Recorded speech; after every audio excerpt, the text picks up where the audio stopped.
மணிக்கணக்கா கால் கடுக்க நின்னு நெருப்புல வெந்து சமைக்கிறோம்.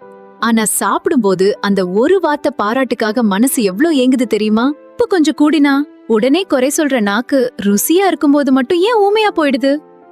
நல்லா இருக்குன்னு சொல்ல காசா பணமா ஹோட்டல்ல காசு கொடுத்து சாப்பிட்டா சர்வர் கிட்ட கூட சூப்பர்னு சொல்றீங்க. ஆனா அன்புல சமைச்ச மனைவி கிட்ட சொல்ல ஈகோ தடுக்குதா? சாப்பிட்டு முடிச்சிட்டு கை கழுவிட்டு அப்படியே போயிடுறீங்க.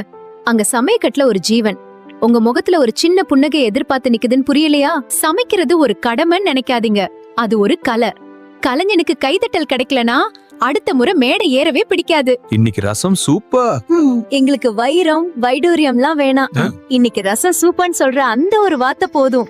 பரவாயில்ல, யாரும் பாராட்டலனா என்ன, நீங்களே உங்களை பாராட்டிக்கோங்க. கண்ணாடியை பார்த்து சொல்லுங்க, நீ சூப்பரா சமைக்கிறடி செல்லம், யூ ஆர் தி பெஸ்ட். பெண்களே, நீங்களும் இந்த வலியை அனுபவிச்சிருக்கீங்களா? அப்ப இத உங்க வாட்ஸ்அப் ஸ்டேட்டஸ்ல வைங்க, கமெண்ட்ல ட்ரூன்னு டைப் பண்ணுங்க.